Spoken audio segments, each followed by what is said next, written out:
Lo primero, daros la bienvenida a todos, a la hermandad, daros la bienvenida a vosotros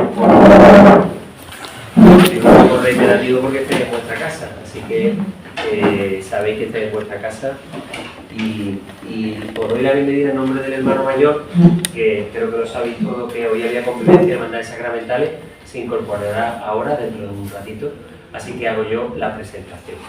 Siguiendo el ciclo de cristianismo y sociedad, hoy tenemos un tema bastante interesante, la Iglesia en movimiento, con tres ponentes que dos de ellos también vienen a su casa, o sea que tampoco faltan presentaciones, ¿no? Empiezo por don Juan Guzmán, que es vicario parroquial de la parroquia de San Juan Pablo II de Sevilla, por Carolina Moreno, que es secretaria general del Instituto Secular Alianza de Jesús por María, también conocida aquí en la hermandad y muy querida, y también por don José Ignacio del Rey, el presidente del Consejo de Ética y Cristiandad, que también viene a su casa, que ha estado aquí compartiendo nosotros muchas veces, y las aventuras esas que hemos estado compartiendo.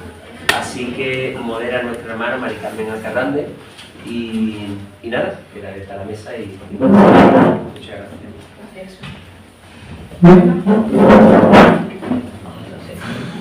¿Me levanto? Sí. Bueno, buenas noches a todos. Tenemos en esta noche la segunda sesión del ciclo Cristianismo y Sociedad.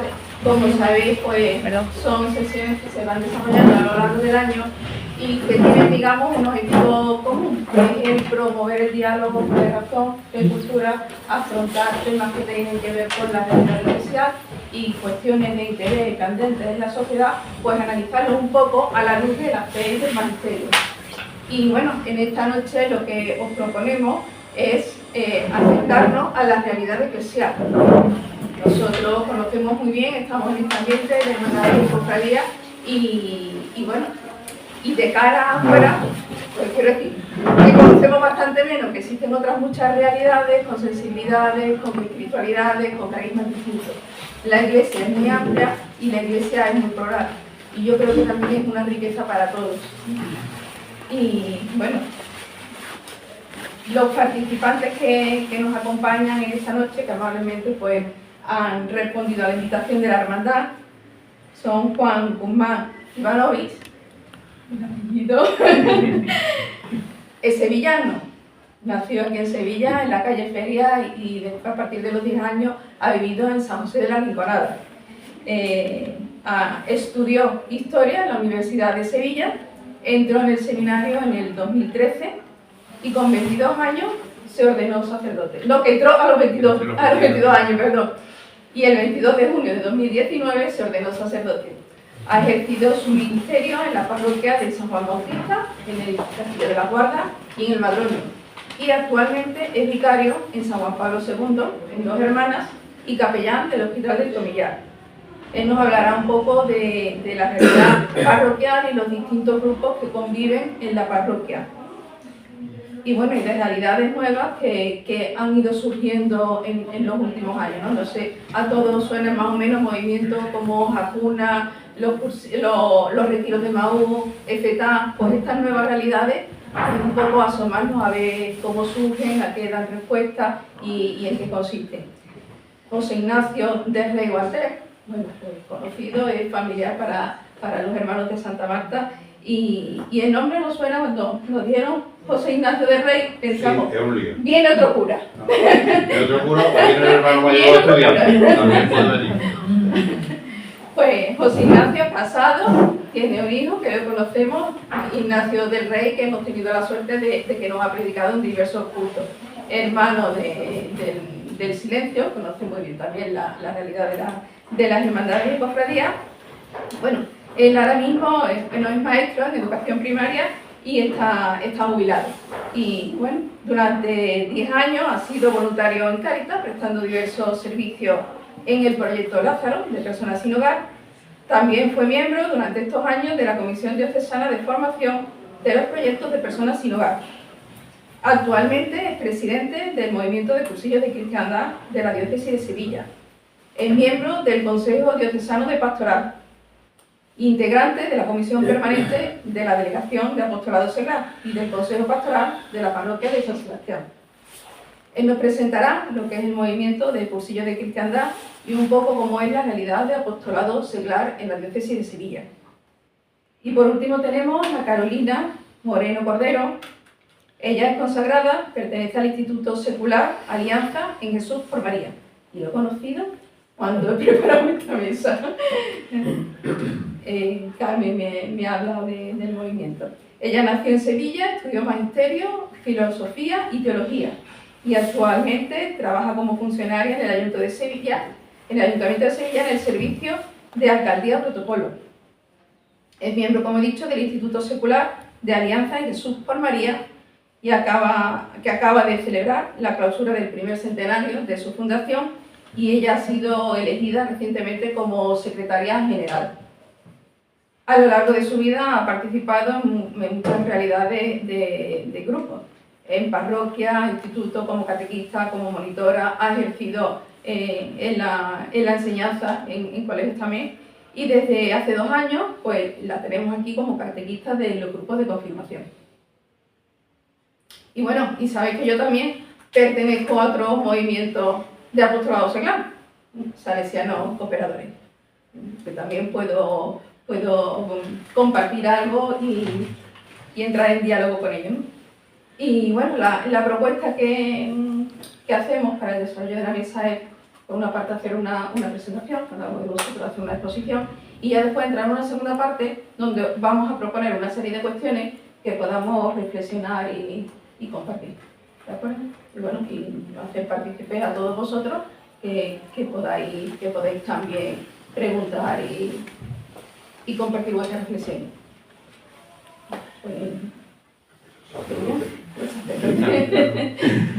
Bueno, yo soy el vicario parroquial de la parroquia Juan Pablo II, ¿no? Y bueno, la parroquia Juan Pablo II es una parroquia que tiene como aproximadamente, o sea, tiene más tiempo, ¿no? Pero tiene como unos 10 años de existencia práctica, ¿no? Don Adrián fue nombrado párroco en el año 2014, ¿no?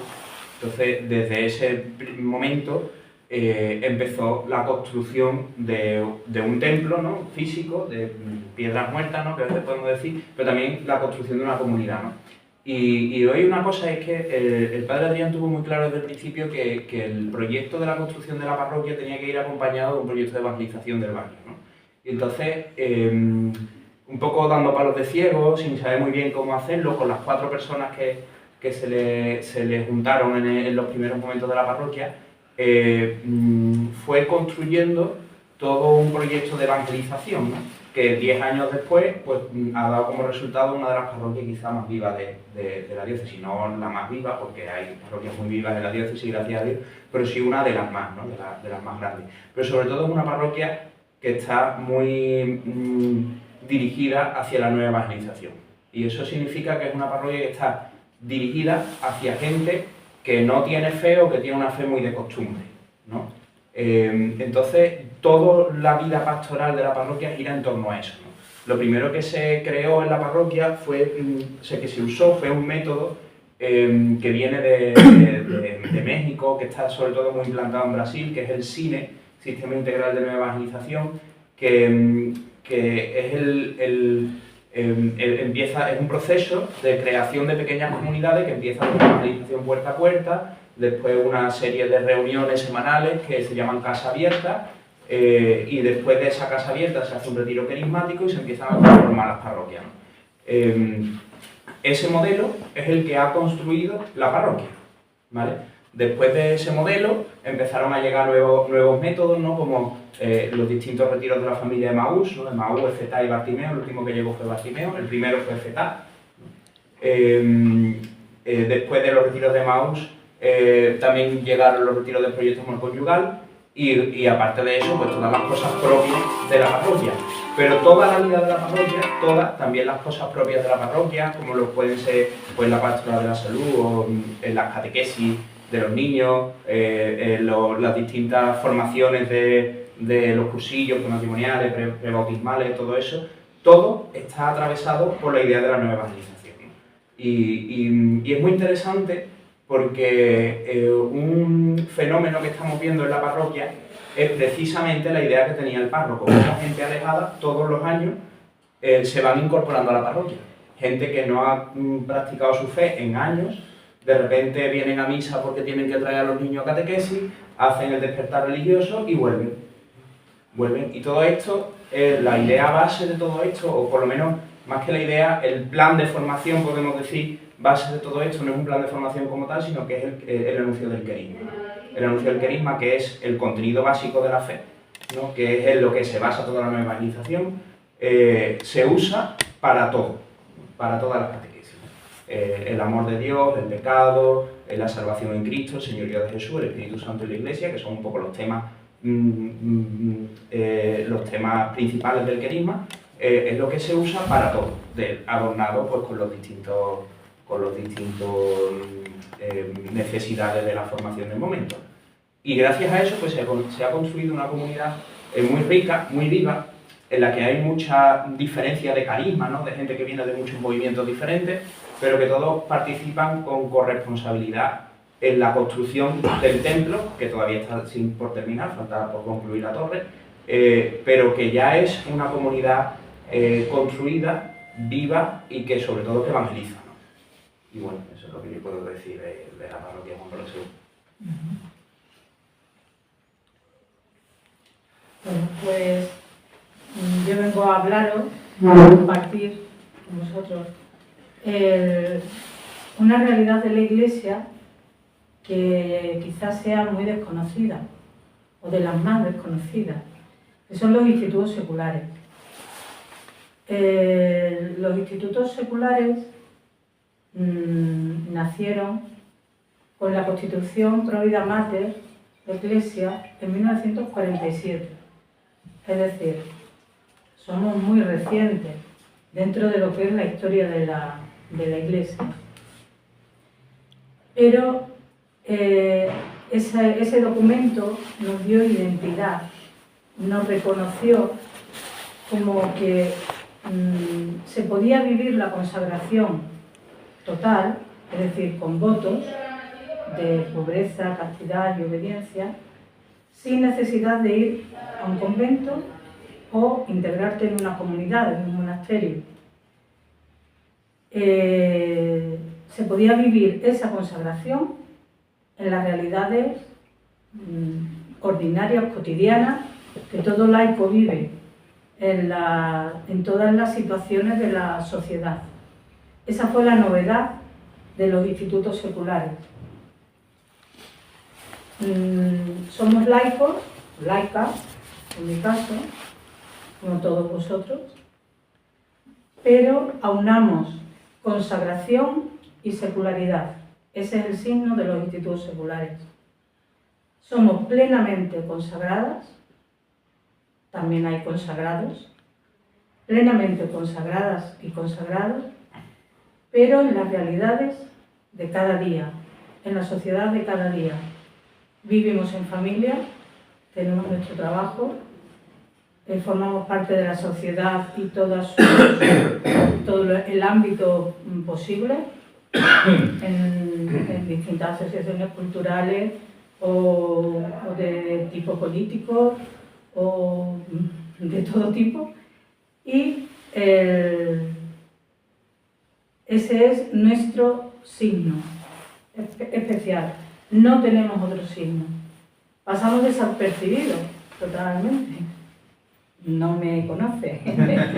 Soy de su parroquia, pero no me conoce. También es cierto que el desconocimiento viene de que tampoco estoy incorporada a ningún grupo de la parroquia, puesto que, bueno, como sabéis, como catequista estoy aquí en la hermandad, y luego, pues como miembro del instituto, vas acudiendo a todas aquellas llamadas que vas recibiendo. En este caso, la última llamada ha sido ser secretaria general del instituto, que es un quebradero de cabeza, que no me lo imaginaba yo dónde me metía, pero bueno, ahí estoy. Entonces, en relación a lo que somos, pues podríamos decir que somos esa lámpara encendida, cuando se va la luz, se queda una lámpara de emergencia, ¿no? O ponemos esas luces a veces en casa para que si me levanto de noche no tropiece, o el niño no tenga miedo, o en los pasillos podamos ver, pues así podríamos decir que somos los miembros del Instituto Seculares. Somos pequeñas lámparas que desde fuera no se ven, pero que intentan iluminar y acompañar el camino de los que se mueven a nuestro alrededor. Eso es nuestra nota principal. Vivimos los votos, pero de una manera especial, es decir, no especial, marcados por nuestra identidad. Es decir, nuestro voto de pobreza no es renunciar, como hacen los religiosos, al dominio material del dinero o de bienes, sino que nos convertimos en administradores de esos bienes. Es decir, tenemos que tener muy claro quiénes somos para administrar esos bienes, porque nadie nos los administra. Yo trabajo, tengo un trabajo civil en el ayuntamiento, ya lo decía Marifani. Yo cuando recibo mi nómina, nadie me dice qué tengo que hacer con la nómina, me la administro yo. La castidad, el voto de castidad, pues es entregarte plenamente a Dios en un amor universal. No nos centramos en un amor particular. Por eso vivimos el voto, porque si no, pues podríamos ser, pues, como cualquier laico, en matrimonio o cualquier otra opción misionera, pero es una consagración total, por eso hacemos voto de castidad. Y con el voto de obediencia, que es quizás el más difícil de vivir, no para mí, sino yo creo que para cualquier hijo de vecino, porque eso a un niño, eso de obedecer, madre mía, pero ¿y los mayores, los adultos, eso de obedecer en cosas simples?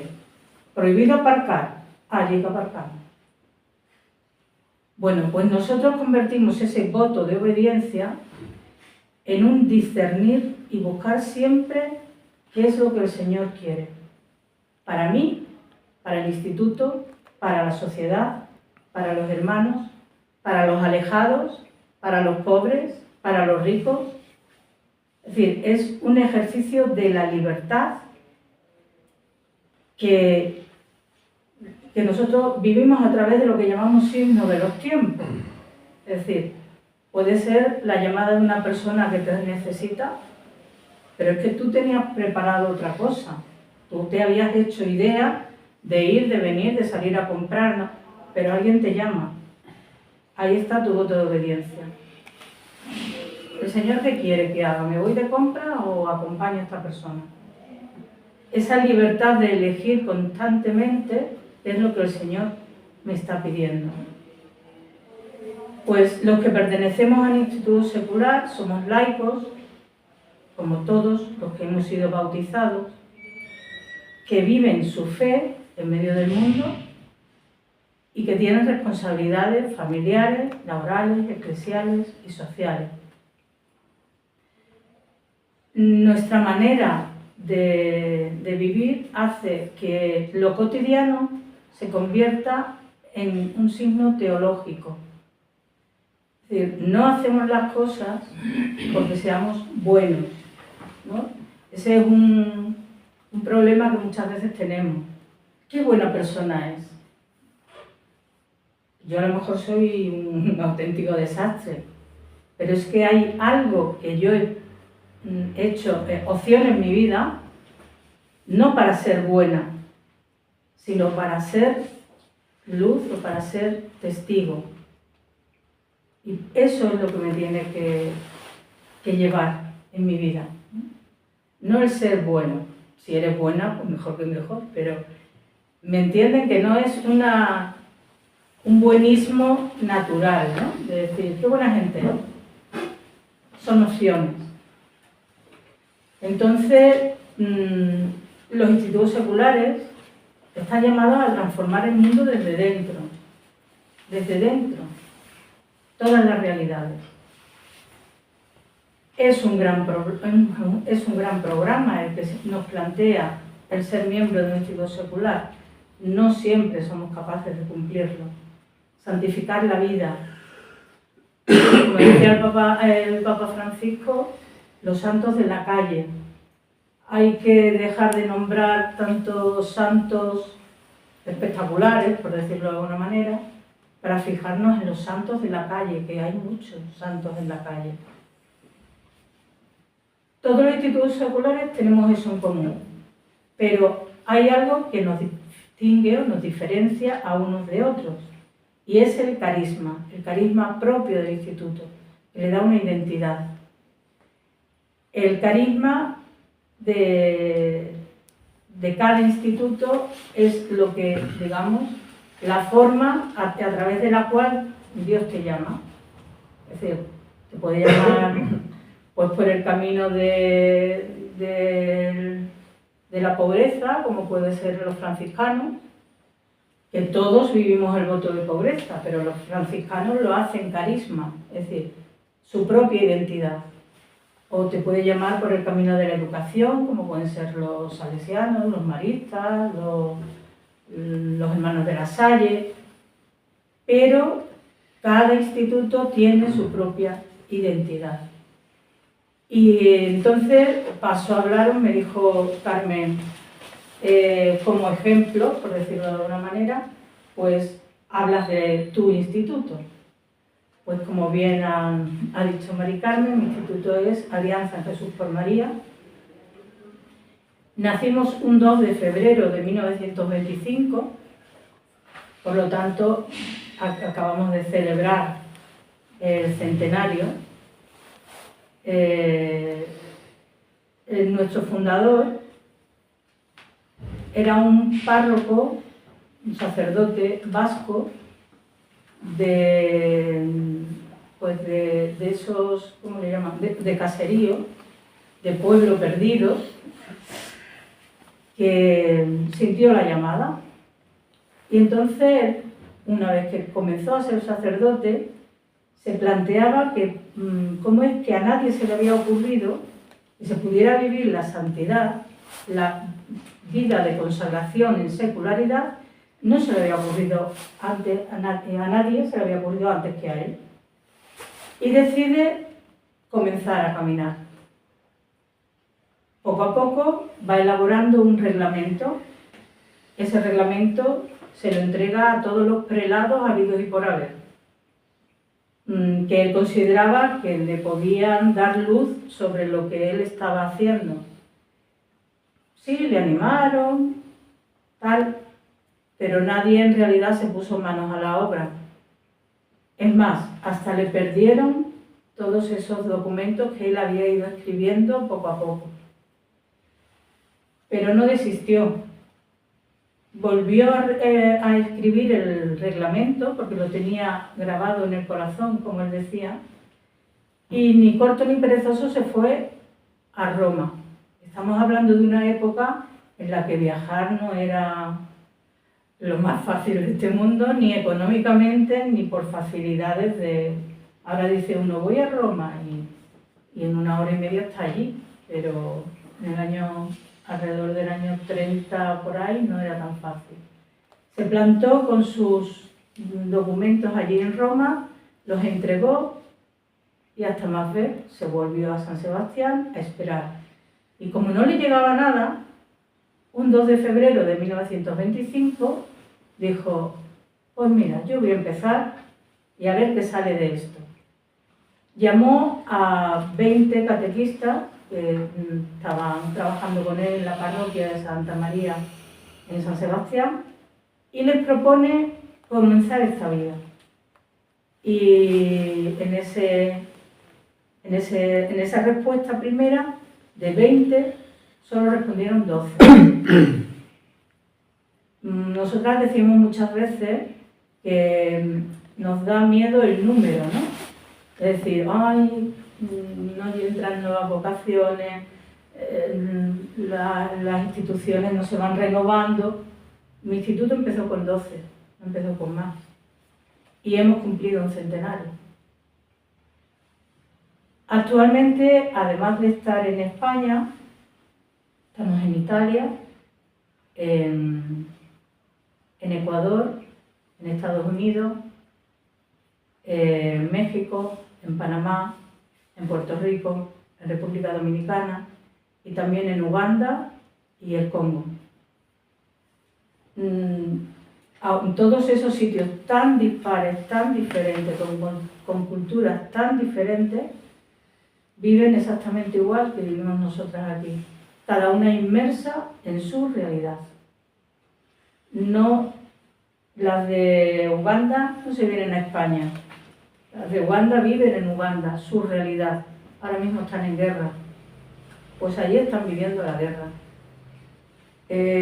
Las de Estados Unidos pues están sufriendo, porque además es de origen cubano, pues está sufriendo la persecución que conocéis de Trump, ¿no? De toda, pues allí la está viviendo y acompañando a todos los que sufren esa persecución. Es decir, no cambiamos nuestra forma de vivir. ¿Cuál es nuestro carisma? El amor virginal. Amar, hacer presente el amor en el mundo y, como decía nuestro fundador, amar y hacer que otros amen al Señor. No hay más. No somos complicadas, no somos nada, sencillez. ¿Cuál es nuestra espiritualidad? Pues tal como dice nuestro nombre, a Jesús por María. Es el camino. Seguir a María nos lleva a Jesús. Yo muchas veces cuando estoy abajo en la capilla, abajo digo, allí detrás, en la capilla y veo a María, a Jesús en brazos de María, digo, porque el Padre no conoció esta hermandad, aunque sí fue hermano de una hermandad aquí en Sevilla, San Isidoro. Pero yo creo que por la cercanía al centro que la casa que nosotros teníamos. Porque si hubiese visto la hermandad de Santa Marta, la expresión de cómo María acoge a Jesús en sus brazos, eso hubiese sido la representación de nuestra espiritualidad. A Jesús se llega por María, porque quien sostiene en sus brazos a Jesús es María. ¿Nos faltan vocaciones? Sí. Actualmente somos 431. Aquí en España. En España. Bueno, en España no, y donde os he nombrado, en todos los sitios. Somos 431. Nunca perdemos la esperanza de que el Señor sigue llamando y de que seguirán respondiendo. Yo cuando terminamos de la clausura del primer centenario dije, hoy es el día 1 del segundo centenario. No podemos perder la esperanza. Creemos que es necesario la presencia del Instituto de Ministerio Secular. ¿Qué dificultades nos encontramos a la hora de que haya personas que quieran seguir este camino? Una muy importante, el miedo al compromiso. Comprometerse hoy de por vida en la totalidad parece como que está reñido con el estilo de vida de hoy, ¿no? Todo es efímero, rápido y ya. Pues el desconocimiento por parte de muchos ámbitos de la propia Iglesia de que existimos. Intentamos hablar, intentamos hacernos presentes, pero somos muy desconocidos los institutos seculares. El no vivir en comunidad, porque han ido surgiendo muchos movimientos nuevos en la Iglesia, que una de las características es un grupo de jóvenes que se unen y forman comunidad. Nosotros vivimos aisladas, pero vivimos fraternalmente, es decir, no estamos solas, pero no vivimos en comunidad, no tenemos el amparo de una comunidad. Vives en tu familia y respondes en tu familia. El que cada miembro del instituto se tiene que buscar su propio trabajo, su propio camino, vivir de él. Es decir, el instituto no te mantiene, cosa que se ocurre en las congregaciones. Nosotros no. Evidentemente, comunitariamente compartimos nuestros bienes, ¿no? Pero cada uno tiene que ser responsable de su propio mantenimiento. Buscar una vivienda e incluso entrar en una residencia si llega el momento de que sea así. Es vivir los mismos riesgos que tiene cualquier laico. Porque creo que todos los que están aquí han buscado una profesión, tienen una vivienda y si en un momento dado hay que ir a una residencia, pues se van. Y por último, ¿cuál es una de las preguntas clave que nos suelen hacer a los institutos seculares? A lo mejor me estoy adelantando y me la haríais después. Es el ¿qué hacéis? Bueno, ¿y vosotras qué hacéis? Pues no hacemos nada. Somos y vivimos. No hacemos nada. Porque el hacer se suele ir unido a ¿qué obra en común tenéis? Los colegios, la residencia de ancianos, los para acogida de menores desprotegidos, tal. No hacemos, vivimos. Y creo que hasta ahí os puedo transmitir, luego ya si la pregunta. Bueno, pues Cursillo de Cristiandad es un movimiento diocesano con difusión mundial. Ahora mismo estamos en 60 países, ¿no? en los cinco continentes.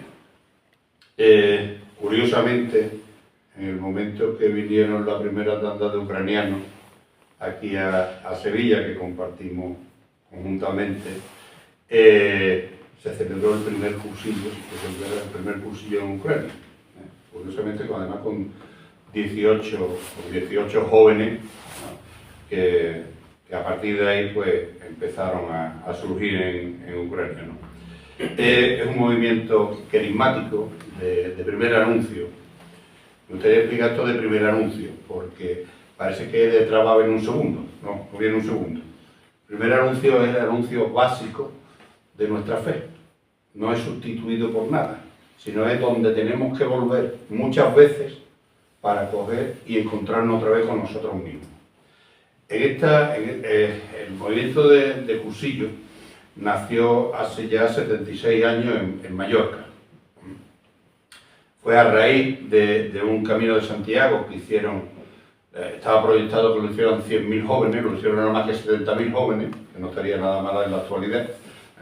Y a la vuelta, pues, hubo un grupo de jóvenes que el Espíritu Santo fundió sobre ellos un carisma propio, ¿no? Que era el cambiar esa sociedad. Es decir, estamos hablando del año 49, posguerra, oficialmente todo el mundo católico, pero con una práctica un poco subgenerina. Entonces, pues, este grupo de jóvenes empezó a darse cuenta de que hacía falta pinchar a la sociedad, ¿no? Para que cogiera y volviera a los principios del Evangelio. Y así surgió, repito, hace 76 años, y en Sevilla hace 71. Fue en 1955 cuando se hizo aquí el primer cursillo, y a partir de ahí, en 1955, pues hemos hecho 813, que se celebra el 813, se celebra la semana que viene, ¿no? Mira, ¿qué es cursillo? La sociedad en la que vivimos, desde las prisas, del ruido, da poco tiempo a pararnos. Pues un cursillo sencillamente es tener un fin de semana, de jueves a domingo, ¿no? Es pararse. Y por decirlo de una forma rápida, ¿no? Pararse, encontrarte contigo mismo, encontrarte con Dios y encontrarte con los demás. pero te das cuenta que al hacer esa parada y mirar a ti y mirarte a ti mismo dentro, resulta que todo lo que estabas buscando fuera lo tenías tú dentro, que era el Señor, que te estaba esperando. Eso es un cursillo, vivir un cursillo. Fijaros, cuando la sociedad esta que digo nos apremia a los cristianos a tener una vida mucho más coherente, ¿no? Porque somos el reflejo, y eso se sabe muy bien en las hermandades, somos el reflejo en la que se mira la gente. Somos el espejo donde toda la sociedad se mira, uno para decir, pues yo quiero ser como él, y otro para ponernos más verde que uno, ¿no? Pero somos ese espejo, ¿no? Y las hermandades lo sabemos muy bien, porque tenemos suerte que la hermandad es la vacuna contra la secularización que tenemos, y en muchos casos es el único nexo que tienen muchos hermanos, ¿no?, con Cristo. Y en muchos más casos, el único nexo que tienen los hermanos con la Iglesia. Claro, me voy a permitir que me centre un poquito en las hermandades, es decir, la relación que tenemos, pues, puesto que es que la relación de cursillo con las hermandades es muy importante, es decir, porque continuamente, ahora mismo muchos miembros de juntas son cursillistas, los pregoneros que han sido cursillistas, ¿no? Y sí es verdad que para que nosotros en las hermandades, por poner ejemplos claros, ¿no?, en una formación, en cualquier hermandad, puede haber 25 o 30 personas, si se mueve un paso, hay 100, 200, 300,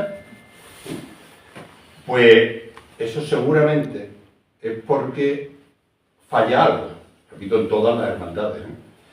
¿Y qué es lo que puede fallar? Pues que muchos hermanos, empezando por mí hace tiempo, vivíamos una religión muy rutinaria, heredada más que todo. Nos falta un pellizco importante, que es tener un encuentro con el Señor. Y eso es lo que ofrece Cursillo, es eso, es decir, encontrarte contigo mismo para que tú te encuentres con el Señor y a partir de ahí salir a los demás. En las hermandades, eso es, creo yo, muy importante. ¿Para qué? Para que seamos el reflejo de la sociedad de Sevilla. Aquí somos unos privilegiados, porque tenemos las hermandades. Ayer estaba don José Ángel en la casa de Cursillo y decía que, bueno, que de Madrid para arriba era lastimoso todo, porque no había...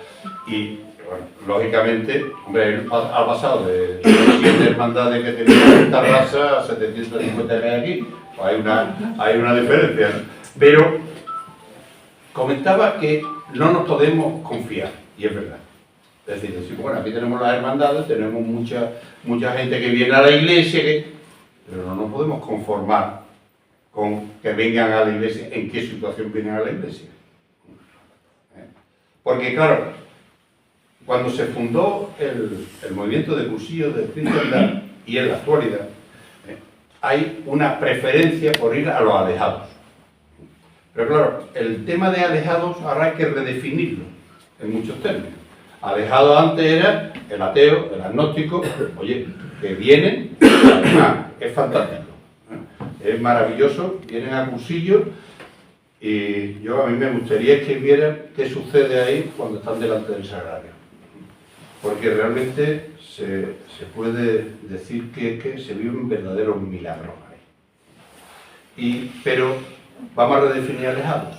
Alejados son muchas personas que tienen una fe rutinaria, repito, heredada, y que además resulta que dan una imagen de la Iglesia que no es siempre la mejor, ¿no?, por decirlo sin meterme en más charco. Claro, esas personas también tienen que tener un encuentro del Señor, para reavivar, se decía en la oración, para revestirse de Cristo, volver al bautismo. La mayoría de las personas, ahora mismo cada vez más, son bautizadas, pero han olvidado el bautismo. y realmente es lo que tenemos que reforzar de nuevo, el rebautizarnos. Pues, como decía, el cursillo es un fin de semana, hacer una parada, pero hay una cosa que siempre hay que explicar muy bien. Dice, otro tema más. ¿Dónde me voy a meter? No, es movimiento de cursillo de cristiandad, no es una asociación. Haces el cursillo, centrándonos en la hermandad, haces el cursillo y el lunes de vuelta con las pilas cargadas a tu hermandad. A coger y a dar todo lo que tengas para que nuevos hermanos se encuentren con Jesucristo, que es la finalidad de todas las hermandades, ¿no? Pues el cursillo puede suponer para cada uno que lo hace, ya no sin hermandad, para cualquier persona, pues supone un antes y un después. Yo voy a dar mi propio testimonio. Para mí supuso un cambio en mi vida radical. En mi casa, ahí está mi mujer, en mi casa significó un antes y un después, un cambio de vida radical, que además a cursillo nos llevó un hijo, y a mí me preparó a lo que venía después, que era que iba a ser sacerdote. Pues bien, ese cambio radical en cuanto a la hermandad, para mí significó una cuestión muy importante. A mí el cursillo me enseñó a bajar la vista desde, en mi caso, Jesús Nazareno, el silencio, al sagrario. Descubrir el sagrario. Igual que podría pasar a muchos, ¿no? Esto de la caridad, pues coger y bajar al sagrario. Eso que parece una cuestión anecdótica es tremendamente importante, porque es lo que le va a dar más adelante sentido a tu vida. Claro, decía el Papa Francisco, es que tenemos que salir a las periferias. Ahí está cursillo. Vamos a salir a las periferias, pero vamos a definir periferia. Periferia la tenemos en casa. El sobrino, el hermano, el primo que no cree, o que va a misa cuando le parece, cuando no le parece, cuando... Bueno, pues ahí esa es la periferia que tenemos nosotros. Hablamos mucho del prójimo, pero muchas veces desatendemos a los próximos, a los que tenemos más al lado. Por eso es importante que sigamos la invitación que nos hacen los diferentes papas, desde San Pablo VI hasta el Papa León, de dar un paso hacia adelante y pasar de ser devoto a ser discípulo, para a continuación de discípulo pasar a apóstol. Es todo un proceso. Bueno, pues tenemos mucho que decir en el ámbito de la hermandad en ese sentido. Cuando nosotros nos planteamos el por qué, por ejemplo, yo estoy en cursillo.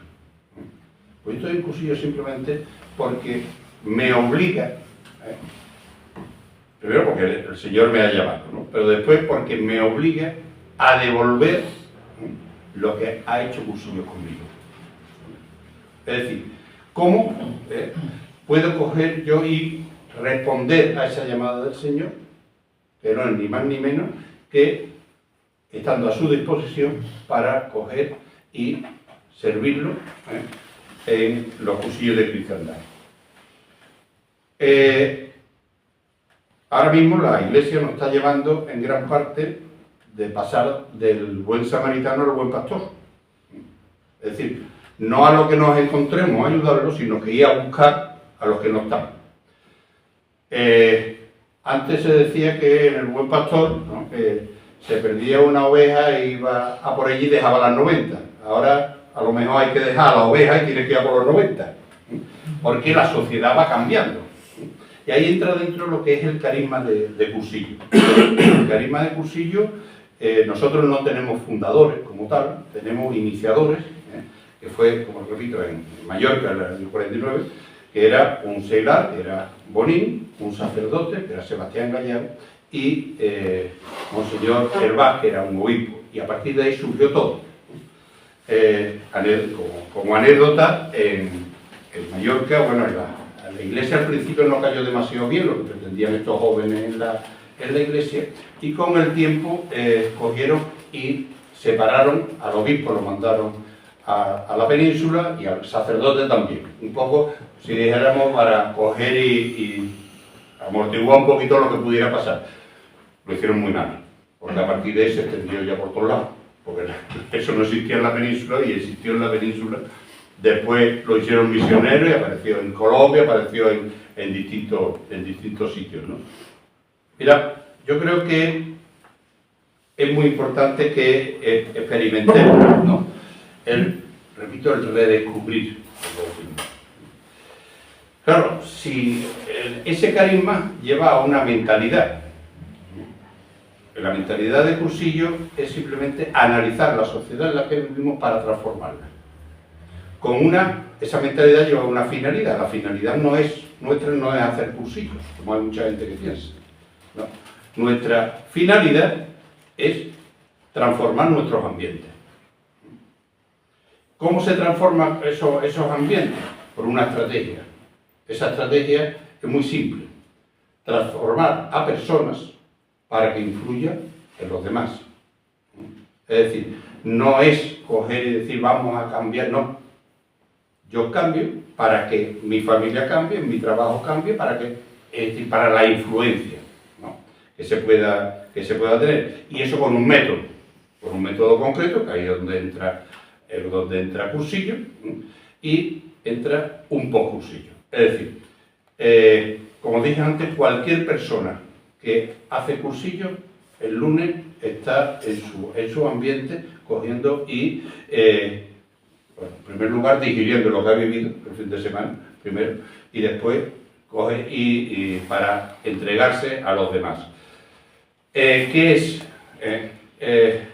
pasa después? Pues simplemente vuelve, y el que está solo, que se da muchísimas veces, porque claro, una persona que es atea o agnóstica o simplemente ha estado adormecida su religión, su fe, pues, ¿qué hace? Bueno, pues para eso nosotros, por ejemplo, pues también en la parroquia de Don Juan, pues está también en la Utrilla de Cursillo, ¿no? Que es una reunión quincenal para coger y seguir avanzando en la fe. Pero, repito, es muy importante, he hablado antes que lo que en Cursillo se hace es lo fundamental cristiano. Lo fundamental cristiano, ¿qué es? Muchas veces nos complicamos nosotros con nuestra fe. Lo fundamental cristiano es simplemente tener claro que tenemos un Dios Padre que nos salva, un Dios Padre que nos ama, un Dios Hijo que nos salva y un Dios Espíritu Santo que nos acompaña y nos guía por medio de la Iglesia. Eso es lo fundamental cristiano y eso es lo que tenemos que tratar. Y eso es lo que la gente de hoy día entiende. Y a partir de ahí avanzará porque empieza un proceso. Pero lo fundamental es que tenga claro esas tres cosas. El Dios Padre que ama, Dios Hijo que nos salva y el Espíritu Santo que nos guía y nos acompaña por medio de la Iglesia.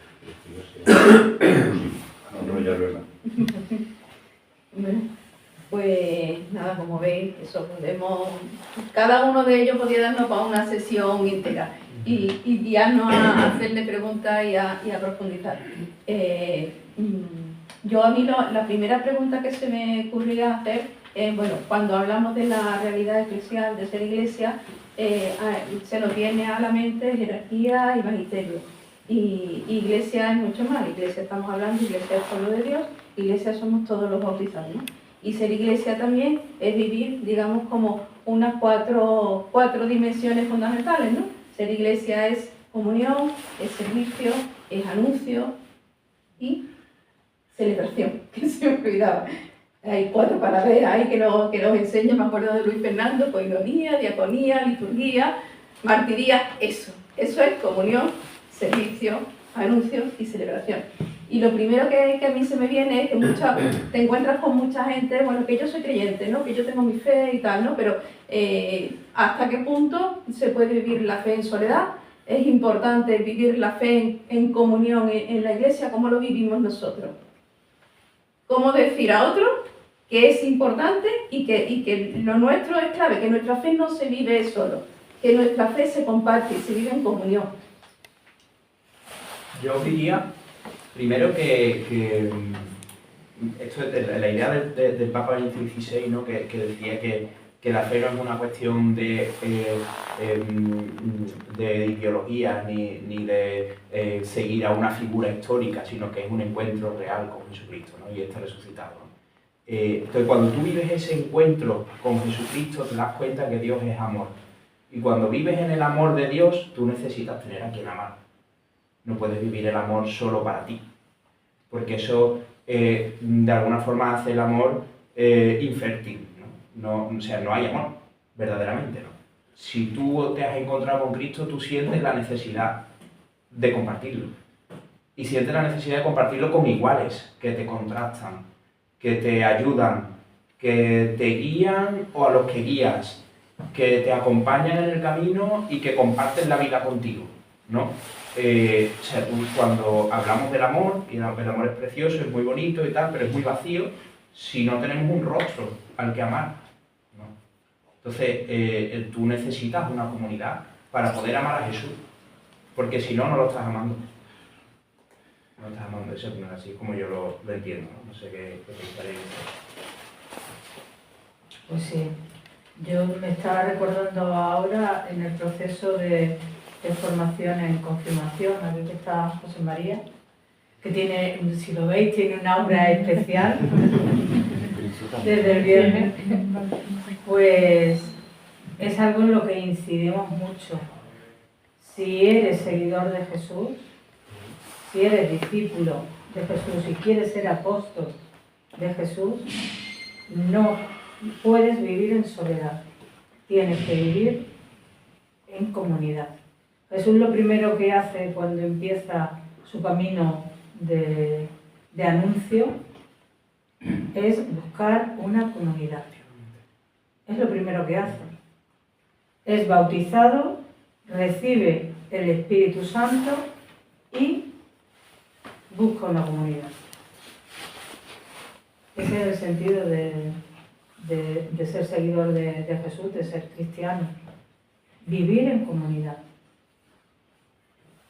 Y aunque los institutos seculares os contaba que cada uno vivimos en nuestras casas, siempre tenemos una comunidad de referencia, siempre. Dentro del instituto, en la parroquia, en los movimientos que nos movemos, siempre buscas una comunidad de referencia. Y como decía don Juan, es el espejo donde te miras.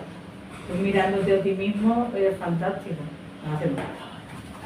Estupendo, pero Es que también es muy fácil amar a Dios por encima de todas las cosas si Dios no te contrasta. Es que si Dios es todo amor y misericordia y ya está, y tú te limitas a amar a Dios yendo a misa los domingos, o peor, yendo a misa todos los días, rezando el rosario y todo tú solo, No podemos estar es que Dios no te contrasta, ¿no? Pues ya está, pues tú dices que tus sentimientos son muy bonitos y son muy de Dios, pero no tienes, lo vives en vacío, ¿no? Vale, sí, tienes una práctica religiosa, pero la realidad es que no lo vives de verdad, ¿no? Porque es que el amor requiere de alguien a quien amar y requiere de un rostro concreto. Y ese rostro concreto es el rostro de la comunidad cristiana, de la parroquia, de los grupos de fe, de cada uno en la medida en que se sienta llamado a participar de la comunidad de una manera más comprometida o menos comprometida, no importa, pero siempre con una comunidad, ¿no? Y yo creo que eso es que es fundamental, vamos, que es que no es opcional. O sea, pues, si crees en Dios pero no en la iglesia, en realidad no crees en Dios. No puedes, ¿no? Es posible. Imposible. Hay entre otras cosas, porque es que además nos salvamos en racimos. Si uno solo no se salva, nos salvamos en racimos. Yo que precisamente en esta puentecita de esta calle aprendí a montar en bicicleta, pongo la misma comparación. Tú vas en bicicleta solo y tú a la quinta cuesta que te encuentras manda la bicicleta poco lejos. En cambio, si tú coges un tándem de 5 o 6, ¿qué sucede? Que cuando tú estás agotado, los otros 4 están tirando de ti. Y cuando el de detrás está agotado, eres tú el que tira de ellos. Con lo cual, ese es el racismo al que me referí. Es decir, que juntos, como recuerdo ahora mismo que lo decía, ¿no? juntos solos podemos llegar más rápido, juntos vamos a llegar más lejos. Ese es el secreto del tándem como comunidad para coger y salvarnos juntos, ¿no? Y es el que tiene sentido todo, ¿no? Y en el cursillo estabas explicando antes que, bueno, lo he entendido como una misión, fundamentalmente que tenéis ese primer anuncio, de ofrecerlo a todos. Pero, ¿y vosotros internamente tenéis alguna referencia, un centro, Sí, una comunidad? no, ¿Cómo? sí, nosotros para todas las personas que quieren se ofrecen dos opciones, ¿no? Que es las reuniones de grupo, que son 4 o 5 personas que por razón de amistad y de acercamiento se reúnen y van revisando su vida. Van revisando su vida fundamentalmente en 3 aspectos, que son lo que nosotros en el cursillo llamamos el trípode, ¿no? Que es la oración, la formación y la acción. Pues periódicamente se va revisando cómo lleva eso en tu vida, ¿no? Y después tenemos las ultrellas, que son reuniones de los distintos grupos, que ahora mismo en Sevilla hay 11 ultrellas, en distintos sitios. Por ejemplo, en el centro pues está en Santa Cruz, en el barrio de Santa Cruz, en Los Remedios, en San Juan Pablo II, en Los Bermejales, también está en Anarcoya, en Marchena, en Cama. Y eso sirve también para la reunión quincenal, simplemente para revivir un poco lo que tú has sentido en el cursillo. Y sobre todo, evitar que te quedes solo, porque es muy normal que cojas y tú salgas como una moto de un cursillo, pero la moto se va quedando sin gasolina. Entonces, tú lo tienes que revivir continuamente, porque si no te pierdes. Las dificultades de la vida diaria y las dudas y demás. Claro. Y esto es como el Camino de Santiago. Me ha recordado la experiencia del Camino de Santiago. Claro, es decir, solo puedo llegar exactamente. más rápido, pero... Cuando tú llegas a un cursillo el jueves, el domingo sales como una moto, pero tú lo que te encuentras el lunes es exactamente lo que habías dejado el jueves. Las mismas dificultades. Con lo cual, tú tienes que reforzar y madurar todo lo que has vivido. Si no se queda nada. Por eso es muy importante el coger y el sentirte acompañado. Exactamente. Y sobre todo una cuestión importantísima que tenemos obligación todos los cristianos, que es contagiar. Y contagiar con alegría y con testimonio. La gente está hartita de maestros, de palabras y de todo. No, la gente lo que quiere decir es que yo me quiero parecer a él. ¿A este qué le pasa? Que está tan feliz, que está tan contento, que está tan... Pues yo me quiero parecer a eso. Pues ese es el sentido que tenemos ahora mismo los cristianos, sobre todo en la sociedad que tenemos, ¿no? En las parroquias. Claro. Sí, Sí, parroquias, ¿no? también. Y desde ahí hacéis la oferta. Sí, nosotros aparte de eso, pues nos reunimos también arriba, estamos en el Sagrado Corazón, en San Juan, y allí era una escuela de dirigentes que somos los que más o menos llevamos cada día, el día a día del movimiento. Otra pregunta que os planteo. Decía que el mandato que Jesús nos dejó es ir por todo el mundo y anunciar el Evangelio. Y eso decía aquí don Antonio Calero, que está hablando de todos, que aquí no está diciendo y los curas y las monjas anunciar el Evangelio, sino todos. Estamos implicados todos como pueblo de Dios, todos los bautizados tenemos esa misión, ¿no? Somos corresponsables de la misión. Y bueno, en los últimos años se está hablando el Papa Francisco, todos. El tema de la sinodalidad, que tanto se ha trabajado a nivel diocesano, a nivel de por estructura hasta Roma y después otra vez para abajo. ¿Cómo lo habéis visto en la diócesis? ¿Se están dando pasos? ¿Cómo se vive la sinodalidad? ¿Veis que hay, digamos, más apertura, más conocimiento, más afecto, más cariño entre las distintas calidades de iglesia? Yo estuve en la comisión del sínodo de la diócesis y lo primero que yo encontré, y son cuestiones personales, una opinión personal, es que la gente estaba muy despistada por lo que era el sínodo. Porque desde que el que se creía que era un referéndum, a ver qué era lo que quería, al que cogía y tenía orejera de burro, que era por esto tiene que ser así, y si no, no me gusta, Y resulta que ahora el sínodo es una cosa tan simple como escucharnos unos a otros y caminar juntos. Tan difícil como eso. Pero es eso Tan realmente. complicado. Es decir, es que cuando tú te pones una cosa tan simple como que si yo me pongo a hablar contigo, yo no puedo estar ya pensando de antemano qué te voy a responder, me diga lo que me digas. No, si yo tengo que escuchar y sacar lo más positivo de ti. Esa es la conclusión que yo he sacado, que es el sínodo. La puesta en práctica es complicado, porque lo primero que lo tenemos que asumir es cada uno de nosotros. Y eso, y en parte se ve que es como un acontecimiento que ha pasado, no un acontecimiento que está empezando. Yo creo Ese que es el esa la- planteamiento, de claro. que fuera un punto de Claro. inicio para que sigamos dando pasos y Sobre creciendo. todo, como Yo quiero decir una cosa, quizá a lo mejor voy a decir un punto de vista sobre el sínodo que puede ser polémico, pero es mi experiencia personal, ¿no? Porque yo cuando empecé con el tema del sínodo, yo estaba en el Castillo de la Guarda, en un tipo de parroquia completamente diferente, radicalmente diferente a lo que hay en Juan Pablo II, ¿no? Pero lo primero que yo quiero señalar es que el tema de escucharnos unos a otros es una cosa que se lleva haciendo en la Iglesia desde que existe. No es una cuestión distinta. Quizás lo que tenemos que cambiar es la mentalidad clerical que hay en el laicado español, más que otra cosa. Pero ese escucharnos unos a otros forma parte del camino común que hacemos dentro de la Iglesia todos los cristianos y que tenemos que tener claro. Yo lo tengo clarísimo desde siempre. Cuando llega la preguntita del sínodo primeras, esas que se hicieron para crear los grupos parroquiales y tal, yo hablé con la gente de la comunidad parroquial del Castillo de la Guarda, convoqué una reunión, vamos a crear el grupo sinodal, no sé qué, vamos a estudiar las preguntas y la respuesta de ellos fue: a mí me dejas, pon lo que tú quieras. Esa fue la respuesta sinodal de la parroquia. Y esa fue la respuesta sinodal de muchas parroquias. O sea, si tú estuviste en el este, te diste cuenta que la mayor parte de los grupos parroquiales pusieron lo que el párroco quiso. Y no porque no se les escuchara, sino porque la gente no se quiso, les dio igual.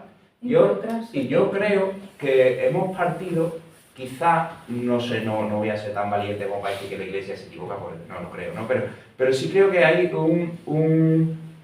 quizá una premisa que es un error bajo mi punto de vista, y esto es mi punto de vista total, y es que no es tan necesario reformar la Iglesia desde dentro, que es lo que muchas veces decimos, reformar la Iglesia, cuando en realidad lo único que tiene que hacer la Iglesia es anunciar.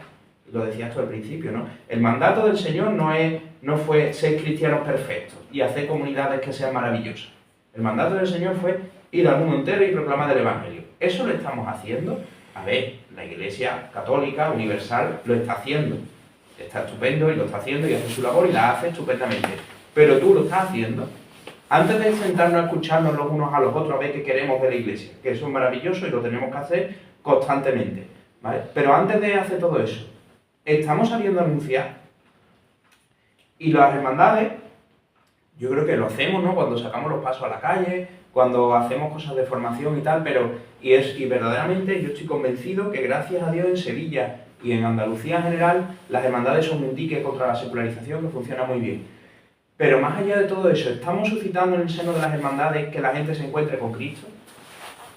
No que le coja cariño a mis devociones particulares, que son maravillosas, que yo también soy cofrade y todas estas cosas, ¿no? Pero no que le coja cariño a mis devociones particulares, sino que se encuentre con Jesús de verdad, ¿no?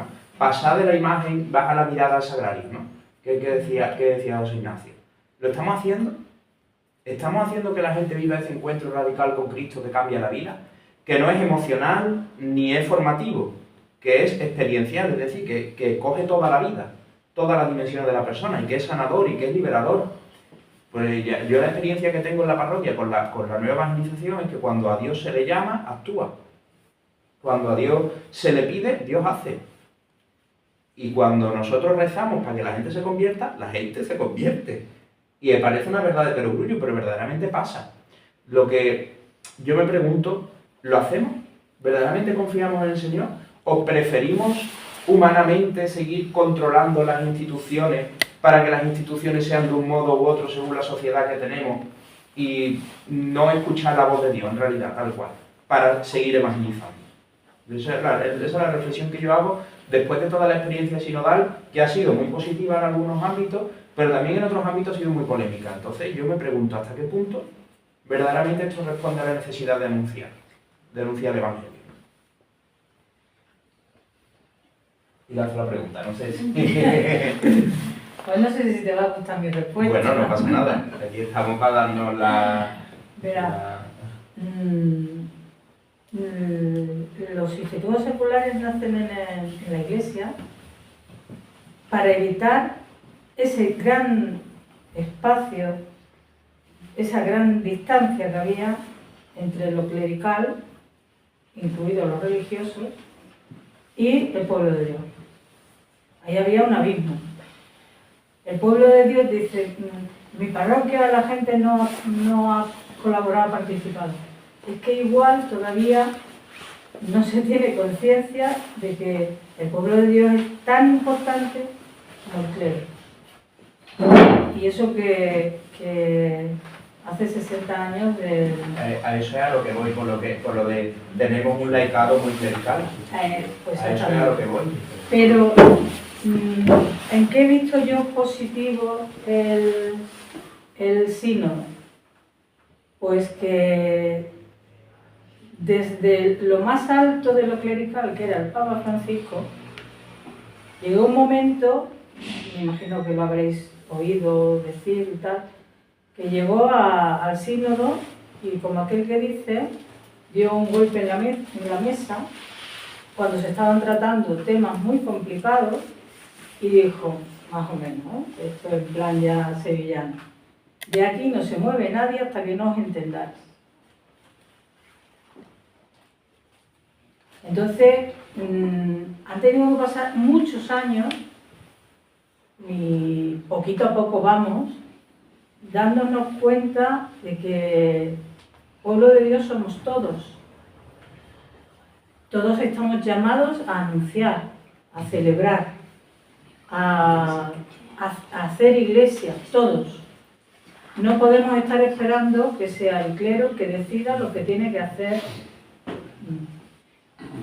Yo no entiendo mucho de hermandades, pero sí he oído muchas veces que en distintas parroquias ha habido choque, diferencia, vamos a llamarlo como queramos, entre el párroco y la hermandad. ¿Por qué? Porque el párroco no admitía que la hermandad tuviera una determinada presencia o una determinada actividad, pues ese cambio lo tiene que hacer el pueblo de Dios y lo tiene que hacer el clero. Y todos los que estamos aquí estamos llamados a hacer parte de ese cambio. Y el sínodo creo que nos puede ayudar si somos capaces de entender el método que decía él, escucharnos y no estar pensando qué le voy a contestar o qué le voy a decir, o incluso no dejarte hablar. Que empiezas a hablar y ya te callo porque yo tengo mi verdad, mi razón, mi fundamento. Entonces, ojalá el sínodo nos sirva para despertar al pueblo de Dios y para despertar al clero de que todos tenemos que remar en la misma barca, todos. Yo creo que hay una cuestión, Eso es exactamente lo que yo creo que hay una cuestión que Entonces es estamos fundamental, en que nos pasa mucho a los laicos, y es, vamos a ayudar en la parroquia. No, es que nosotros no estamos para ayudar en la parroquia, tenemos que ser corresponsables de lo que se vive en la parroquia. Cada uno en su sitio, esa es otra. Que hay muchas veces que nosotros queremos ser párrocos. No, cada uno en su sitio, pero si es que seamos corresponsables. Sobre todo hay una cuestión que se sale del cursillo, se sale bastante claro, es que iglesia soy yo. Es decir, la iglesia soy yo. No echemos la culpa al sacerdote, ni al papa, ni a... No. La iglesia soy yo, es decir, ¿cuántas personas? El único evangelio que lea al día es lo que tú cojas y hagas, no digas. Decía antes, salía a anunciar el evangelio, y decía San Francisco así, y si hace falta, utilizáis las palabras. Pues eso, es decir, lo de menos lo que digamos, lo demás es que lo que vean en nosotros. Sí, yo creo que ha sido un empuje para que empecemos ese camino de tomar conciencia y de ir ocupando, bueno, pues un poco el lugar, ¿no? Y llegar a esa corresponsabilidad. Uno tiene que estar, uno tiene que coger y yo creo que se ha abierto un camino, ¿no? Después, bueno, pues está temas y otros colectivos, el tema de la mujer, los jóvenes, Y a mí, en el se Evangelio, abre un camino que nos queda mucho por andar. A mí me gusta mucho los hechos de los apóstoles cuando el surgimiento de los diáconos, ¿no? Ese trozo de los hechos del surgimiento de los diáconos en el que se ve que de repente la comunidad cristiana se divide y se pelean entre ellos. Eso pasa desde que existe la Iglesia, no es una cosa nueva de ahora, ¿no? La comunidad cristiana se divide y se pelean entre ellos porque hay que atender a las viudas, claro, que las viudas hay que atenderlas porque no tienen que sobrevivir, y se están atendiendo a las viudas judías, pero a las viudas de origen griego no se las está atendiendo, ¿no? Y entonces todos van a pedirle a Pedro explicaciones y a decir a Pedro que hay que atender a las viudas, y Pedro dice: mira, yo no puedo más, me estáis quemando, estoy cansado de vosotros, ¿no? Los pasa locura constantemente, ¿no? No podemos más, ¿vale? Damos para lo que damos. Los apóstoles estamos aquí para dedicarnos al culto, para dedicarnos a rezar por vosotros, y para regir y todas estas cosas, ¿no? Pero el ejercicio de la caridad lo tiene que hacer alguien. Y entonces cogen y se establece la figura del diácono, ¿no? Y se cogen a 7 hombres prudentes, ¿no? Para que se dediquen al ejercicio de la caridad de la vida, ¿no? Ese trozo de los hechos de los apóstoles me gusta mucho porque refleja perfectamente cuál es la labor del sacerdote y cuál es la labor del resto de la comunidad, ¿vale? Por un lado, el sacerdote está por supuesto, para regir, para enseñar y todas estas cosas, pero principalmente para el culto. Nosotros estamos aquí para el culto, y toda la obra de evangelización y todo el apostolado, por supuesto nosotros tenemos que poner nuestra parte, eso es indudable, pero lo tenéis que hacer ustedes. Efectivamente. En la parroquia nuestra, que tiene muchísima vida, y tiene muchas cosas, y tiene muchas de esto, lo bueno que tiene es que todo lo que hay son métodos, no hay ningún movimiento, bueno, Cursillo de Cristiandad es el único movimiento como tal, pero no hay ningún movimiento así, no hay Kiko, ni hay focolares, ni hay, bueno, gente de Opus hay mucha, pero no hay nada de Opus allí, ¿no? Pero hay muchos métodos, ¿no? Métodos de evangelización. Son laicos. Nosotros no tenemos que organizar ni un retiro, nosotros, para la gente propia de la parroquia, sí, pero no tenemos que organizar ni un retiro, no tenemos que organizar nada. Nosotros nos dedicamos a decir las misas, a confesar, a dirigir espiritualmente a la gente y, por supuesto, a acompañar a los grupos. Y solo eso no es poco, o sea, es muchísimo trabajo. Pero nos dedicamos a lo que nos tenemos que dedicar. Yo hace que no me paso por Caritas, esto es error mío, ¿no? Pero yo hace que no me paso por Caritas bastante tiempo, porque sé que la persona que lleva Caritas es lo suficientemente buena y responsable que está haciendo su trabajo estupendamente, ¿vale? Y que si hay algún problema va a venir, me lo va a preguntar y me va a decir que cómo tiene que hacerlo, ¿no? Pero, por ponerte un ejemplo, ¿no? O por ejemplo las catequesis. Yo en las catequesis sé que la coordinadora de catequesis lo hace suficientemente bien como para que yo casi que no tenga ni que entrar. Más allá de que haya un tema puntual, o que tenga que hacer una formación con las catequistas, o que tengamos un acto litúrgico con los niños, como las entregas del nuevo directorio, bueno, nuevo, ya no es nuevo, ¿no? Del directorio de catequesis y tal, que se tienen que hacer, ¿no? Las distintas entregas. Entonces, al final, el sacerdote se queda en su lugar. El resto de la vida pastoral de la iglesia entera, en mi caso hablo de la parroquia, pero del cursillo yo creo que se puede decir lo mismo, y los institutos seculares más todavía, ¿no? Con más razón. En mi parroquia, yo creo que se vive muy fuertemente esa corresponsabilidad, donde los laicos cada uno toma su lugar y tienen clarísimo qué es lo que tienen que hacer, y lo hacen no para echarme una mano a mí, sino porque entienden que como iglesia es su parte, y que ellos han hecho el ejercicio de aceptar a Jesús como su Señor, y cuando ellos hacen ese ejercicio de aceptar que Jesús es su Señor, no tienen más remedio que entregarse. Es una exigencia espiritual, ¿no? Por así decirlo, o una exigencia vital. Has nombrado hace un momento los jóvenes. Los jóvenes... Sí, va a ser mi siguiente pregunta. A todos nos preocupan los jóvenes, y ellos son presentes, no son solo futuros. Cuando hablamos de la juventud, el futuro de la iglesia, no, ellos son presentes. Y yo creo que tenemos que hacerlos partícipes de la vida de la iglesia, y acogerlos y acompañarlos. La pregunta es, ¿cómo hacer la propuesta explícita de la fe a los jóvenes? Nos podemos conformar con que llegan, y aquí a las hermandades llegan muchísimo, con que lleguen y se socialicen aquí y ofrecerles cosas en las que se lo pasen bien, solo hacer eso, y eso es mucho. Que se socialicen ya es mucho y es valioso. El secreto está en la responsabilidad, es decir, en darle responsabilidades. Tú a un joven le pides poco, le pides mucho y te va a dar poco. Un joven, nosotros por ejemplo en Cursillo es de 18 hasta donde sea. La gran riqueza de Cursillo es que convivimos uno de 18 con uno de 70. Y que ahí está la riqueza, aparte de lo que puede estar, por decirlo de alguna manera, un trabajador del campo con un consejero pesado. Pues esa es la riqueza, la variedad, ¿no? Bueno, pues ahí los jóvenes te responden de una manera increíble, ¿no? Es decir, por dar un dato, el año pasado, por ejemplo, de las 280, nosotros tenemos un tope en Cursillo, porque es mucho de tú a tú, y no es grande, tenemos normalmente unos 28, de 28 a 38 las personas que hacemos Cursillo. Bueno, pues de los 270 me parece que hicieron el año pasado los 10 cursillos, pues resulta que es que el 50% eran menores de 35 años. ¿Y eso por qué? Porque se van llamando uno a otro, y además ven que participan. Lo malo es cuando tú coges, a lo mejor la hermandad lo utiliza solamente para coger y sacarle brillo al farol. El joven como mano de obra. Efectivamente, que eso también lo hemos hecho nosotros, que cuando hay una fiestecita, ¿quién está detrás de la barra? Venga, jóvenes. No. Es decir, tú le tienes que dar responsabilidades serias. Como igual. Exactamente. Y entonces te lo van a dar todo. Porque son jóvenes pero no son tontos. Y sobre todo con la preparación que tienen ahora.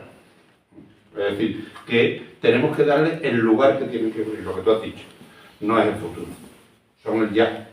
Si fuera el futuro, eso es lo que pretenden, que una generación vaya sustituyendo a otra, ¿no? Y la cuestión está en ser el método de la cuerda, que es nos entrelacemos todas las generaciones, no es que vaya machacando una a otra.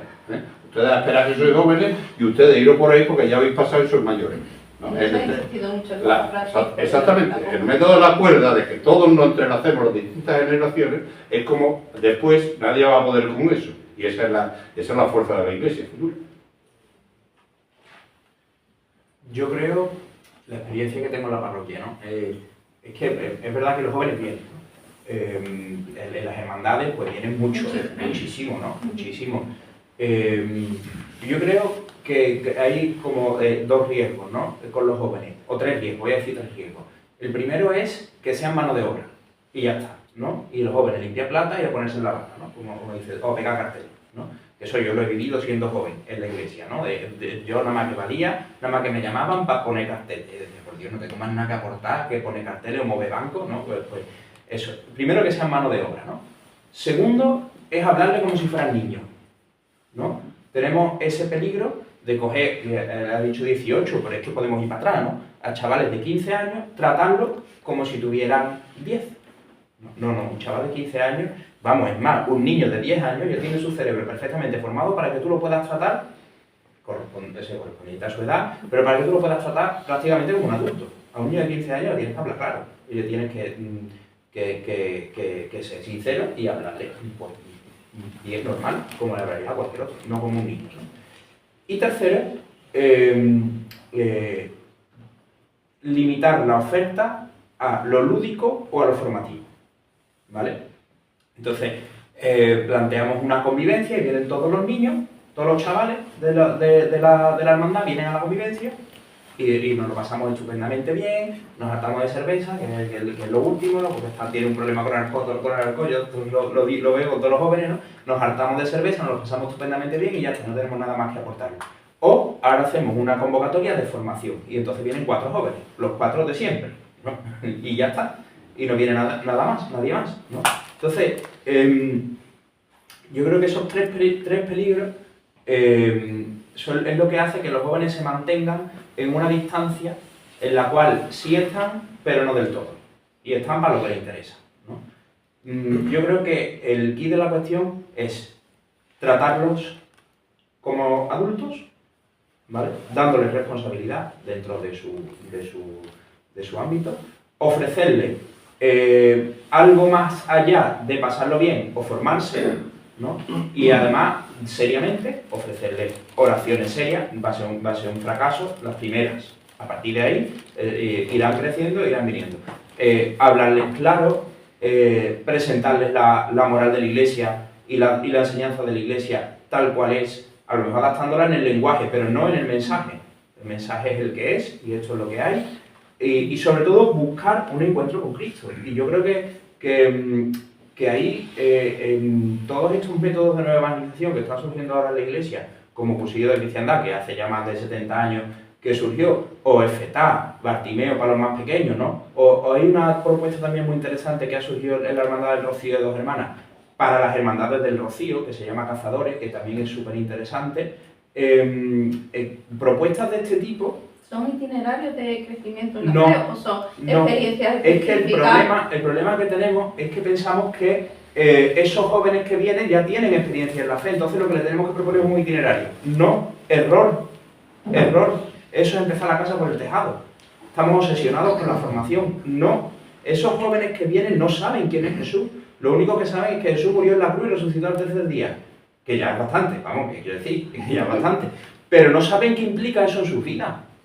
Ellos saben de la Virgen, que es la imagen que su abuela tiene en el cabecero de la cama. Su imagen, ¿no? Y de alguna manera esas imágenes son banderas de identidad.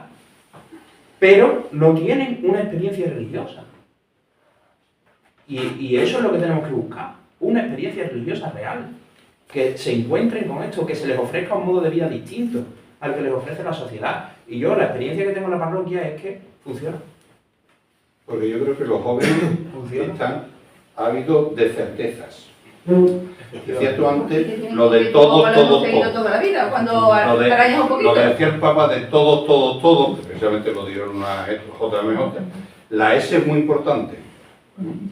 Todos sí, todo no. La S juega un papel muy importante. Y claro, tú lo ves que cuando coges y ves las certezas, porque muchas veces caemos en populismo también en la Iglesia.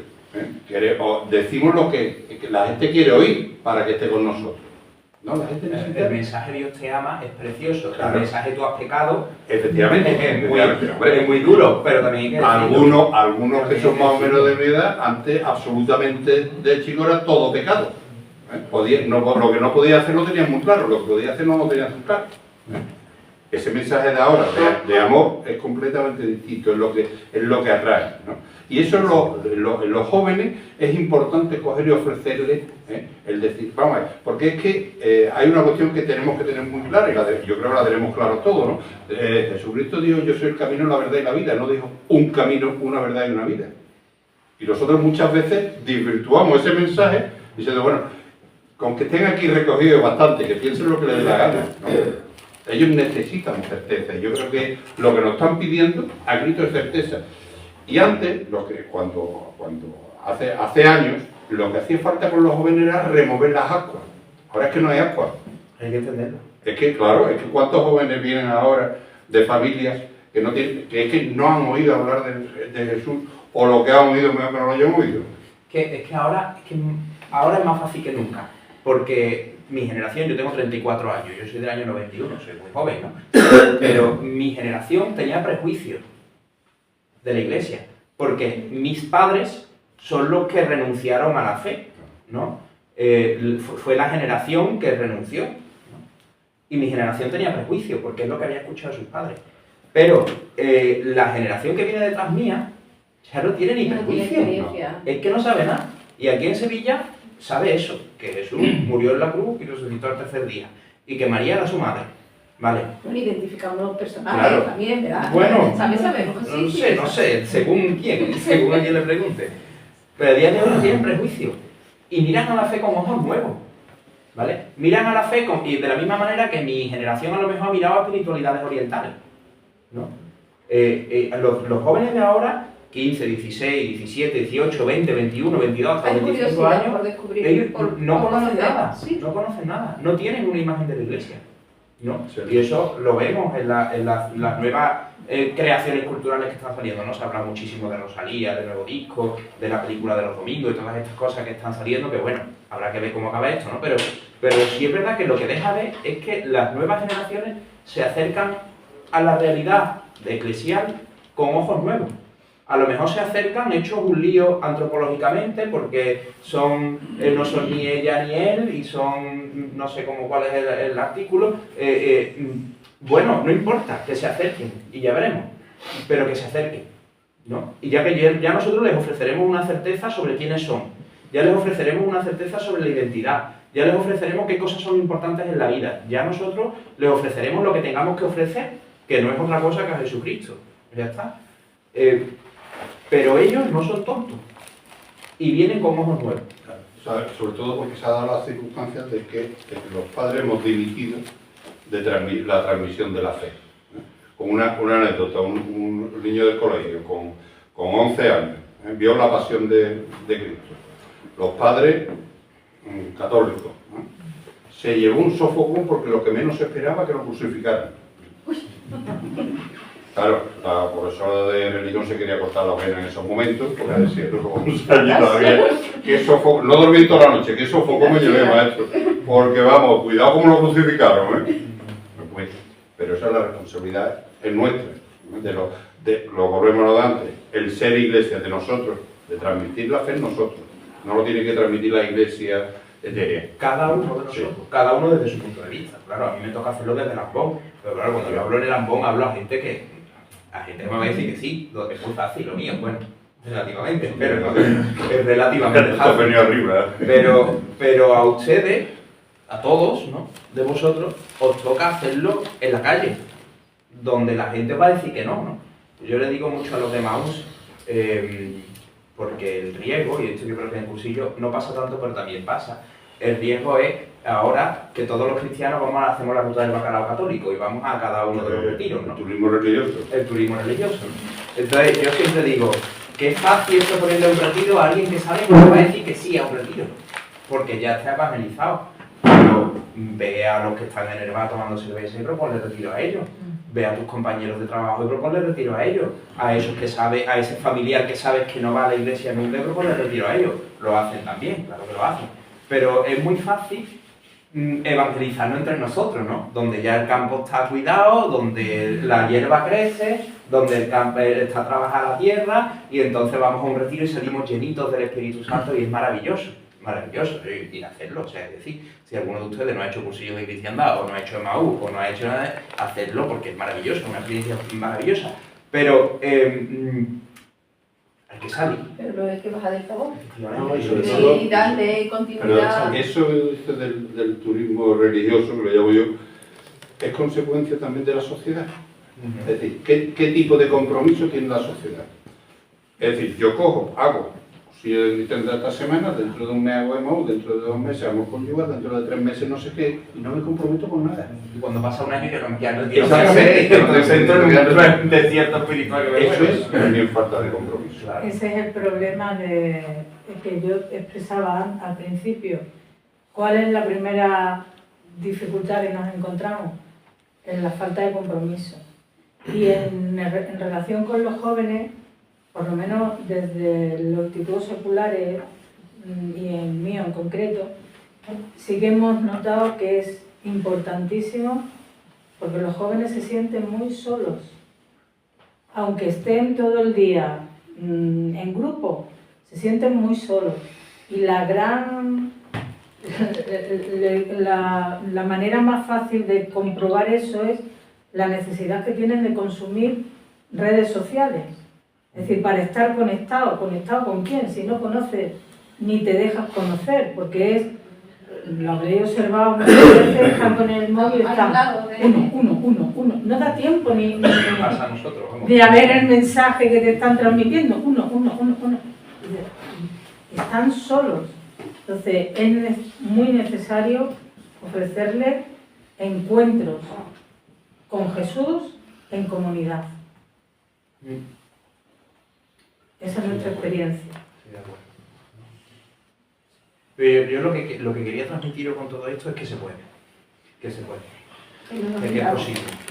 posible. Y que es posible evangelizar a los jóvenes. Y que los jóvenes se encuentran con Cristo y les cambia la vida. Y cuando se encuentran con Cristo y les cambia la vida, se comprometen.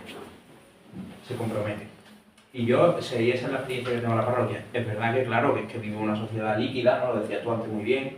en la que la gente no quiere comprometerse, en la que la gente le cuesta, y es verdad que le cuesta. Y cuando uno trabaja con jóvenes, tiene que estar dispuesto a que te digan que sí y no se presente nadie, o a que te digan que no y se presenten masas.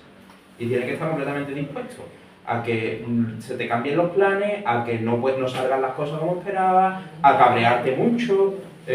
Claro, tienes que estar perfectamente dispuesto.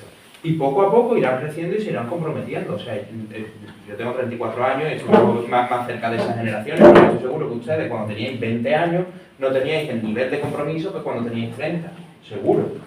Igual que yo no lo tenía. Yo con 22 entré en el seminario con más miedo que 7 viejas y al final salí del seminario siendo cura, ¿no? Y bueno, y aquí estoy comprometido para el resto de mi vida. Los jóvenes lo están deseando. Si es que el ser humano tiene dentro un anhelo y lo busca desesperadamente. Las redes sociales te ofrecen cierta ilusión de comunidad, porque tienes reacciones con gente a los cuales no les ves la cara. Es un filtro. No es el mundo real. No es el mundo real. Y ellos lo saben. Y ellos prefieren Bueno, verse. son tontos, ¿no? Yo estoy No de son acuerdo. tontos, no son tontos. Y tenemos que tratarlos como adultos. Un chaval de 15 años tiene su cerebro perfectamente formado. Estará atontado, estará lleno de hormonas y estará pensando en cualquier estupidez, pero lo tiene y se le puede hablar como un adulto y lo va a entender. Hay un repunte de la juventud hacia el tema religioso. Efectivamente. Porque nosotros, a grosso modo, normalmente dice ahí un 83% de personas que están fuera de la iglesia o están con la fe heredada. Bueno, pues eso lo podemos ver de dos maneras. O deprimirnos, porque hay que ver la de gente que está fuera, o verlo como una oportunidad que nos va a dar el Señor, decir que vaya a tener el mercado que tenemos nosotros por delante. Pues en eso es lo que tenemos nosotros que cambiar también la mentalidad. Mira, yo hay una cosa, un factor solamente, ¿no? Que a mí me llama muchísimo la atención de esta generación con respecto a las generaciones anteriores, ¿no? Cuando yo tenía 17, 18 años, para nosotros todo lo que era el noviazgo, la castidad, todas estas cosas no sonaban a cosas del siglo XIX. O sea, es decir, ¿quién se mantiene virgen hasta el matrimonio hoy? O sea, que reveló Kika, ¿no? O sea, era la imagen que teníamos nosotros de entonces, ¿no? Cuando yo tenía 20 años, esto era cristianos de misa dominical y casi de misa diaria, mi grupo de amigos de la parroquia de toda la vida, y para nosotros era salir de fiesta y con lo que se hace los jóvenes cuando salen de fiesta, o sea, así. A día de hoy, en las nuevas generaciones, con 20 años, buscan eso. Generalizadamente. Buscan vivir una sexualidad ordenada porque han vivido una sexualidad muy desordenada. Buscan vivir el noviazgo de una determinada manera porque lo han vivido de otras formas. O sea, vienen, como decimos en mi pueblo, hartos de cole. O sea, es que ya están hartos de todo lo que les ha ofrecido el mundo. Lo han probado todo y nada les satisface. Y vienen a buscar lo que las generaciones anteriores han rechazado. Buscan certeza y yo creo que la iglesia no se puede cerrar a lo que viene, porque lo que viene es que la gente quiere autenticidad y no podemos cerrarnos a esa autenticidad. Bueno, tenemos aquí un diálogo muy rico, que da para mucho, pero en fin, es así hora de que vayamos intentando. Si abro un turno de palabras rápidas, ¿alguna reflexión que queráis compartir? ¿Alguna pregunta? Es mucho. Está muy claro todo. Está muy bien. Bueno, pues muchas gracias. Yo primero disculparme porque he llegado un poquito tarde. Realmente estábamos Julio y yo en un acto muy parecido a nuestro culto. Nuestro culto es un culto sacramentario y era la convivencia de las hermandades sacramentales. O sea que hemos estado casi en lo mismo, pero en otro sitio. Muchísimas gracias a todos. Me he perdido parte, gracias a Dios, como ya se graban todos los actos que tenemos en la hermandad, lo podré ver después con calma más adelante. Queríamos recuerdo, agradeceros. Algunos que vienen a esta hermandad con frecuencia y ya nos conocemos hace tiempo, a los cuales yo no tengo gusto, pero encantado. Vamos a ver. Bueno, Mari Carmen, voy a empezar por ti, no te voy a dejar al final. Así te dejo al final. José Ignacio. Nada. Gracias. Muchas gracias a ti por tu tiempo. Don Juan. Muchísimas gracias. Carolina, que es de la casa ya, es de la casa. A mí me estáis mal acostumbrados. Sacadlo que ahora hagamos una Y foto. María, un recorrido a ti, a ti. Tú sabes que no se hace. Que los hermanos no van a saber que yo Sí, todos estamos en servicio.